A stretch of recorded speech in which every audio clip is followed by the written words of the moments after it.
Welcome back to Charlie's Mailbox, where I answer actual questions from actual people in my inbox. This week we have two questions, actually, on a related topic, which is QR codes. The first question is, what are the QR codes on the backs of the new student IDs being used for? And the second came from a teacher asking, how do I create my own QR code? So before we begin, let's make sure we understand that QR codes are those blocks of pixels. They look like this, and they can be scanned, typically with your phone or tablet's camera, and they often provide a link to a website or perhaps to download an app onto your phone. They're also used in industry, for example, by shipping companies to track a package as it moves from source to destination. Here at CVU, we are using the QR codes to take attendance in certain C3 activities, particularly activities that have large attendance numbers.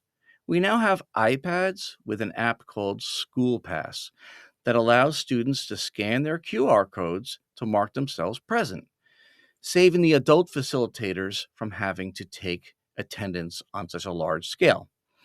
And here's how it works. Students use the QR code on the back of their ID, or they can save it to their phone.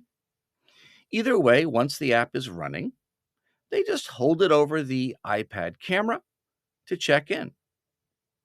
Note that the rosters and all other functionality is still available in Adaptive Scheduler for these groups.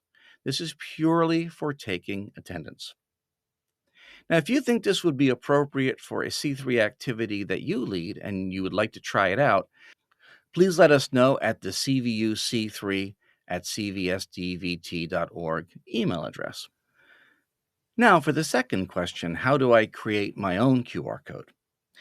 This came from somebody who had created a Google form and was making a poster and wanted folks to be able to scan a code that would then take them to the form on the web so they could fill it out.